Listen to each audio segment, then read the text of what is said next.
ایک بادشاہ تھا، اس کی کوئی اولاد نہ تھی۔ وہ اسی وجہ سے بہت اداس رہتا تھا۔ آخر اس سلسلے میں اس نے پریوں سے مدد مانگی۔ اس نے جب پریوں کو اپنا حال سنایا تو پریوں نے کہا کہ 1 سال کے اندر اندر تمہارے ہاں ایک بیٹا پیدا ہوگا۔ بادشاہ یہ سن کر خوش ہو گیا۔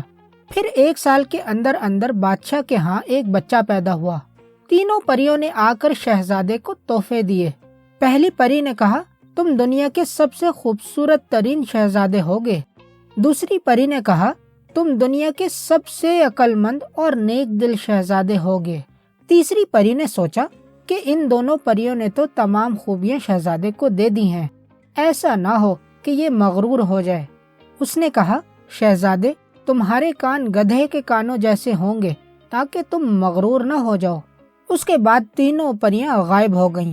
شہزادہ بہت خوبصورت، عقل مند اور نیک دل تھا، لیکن اس کے کان گدھوں جیسے تھے۔ بادشاہ نے اب تک یہ عیب لوگوں سے چھپایا تھا۔ اس نے اس ڈر سے بہت دنوں تک شہزادے کے بال تک نہ کٹوائے تھے۔ آخر اس نے نائی کو بلوا کر اسے محل میں ہی رکھ لیا۔ نائی پر اس راز کا بہت بوجھ تھا۔ وہ چاہتا تھا کہ کسی کو یہ راز بتا کر ہلکا ہو جاؤں۔ آخر ایک روز تنگ آ کر اس نے یہ راز ایک فقیر کو بتا دیا۔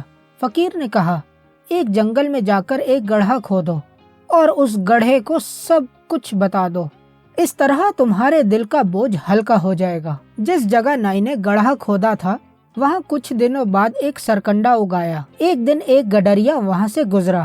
اس نے جب ایک سرکنڈا دیکھا تو اسے توڑ کر اس سے ایک بانسری بنا لی۔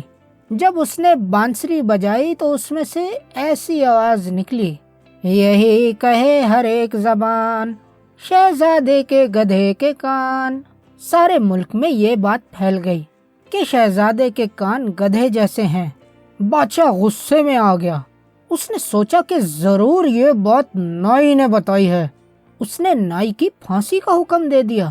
شہزادے نے جب یہ سنا تو اس نے نائی کی جان بخشی کی درخواست کرتے ہوئے کہا ابا جان، آپ نائی کو سچ بولنے کی سزا دے رہے ہیں۔ اللہ نے چاہا تو میں اس عیب کے ہوتے ہوئے بھی رعایا کا محبوب بادشاہ ہوں گا۔ بادشاہ کا دل پسیج گیا۔ اس نے نائی کو معاف کر دیا۔ اچانک شہزادے کے کان بالکل صحیح ہو گئے، کیونکہ پری کو یہ بات معلوم ہو گئی تھی کہ شہزادہ واقعی خوبصورت ہونے کے ساتھ ساتھ نیک دل بھی ہے، اور یوں سب ہنسی خوشی رہنے لگے۔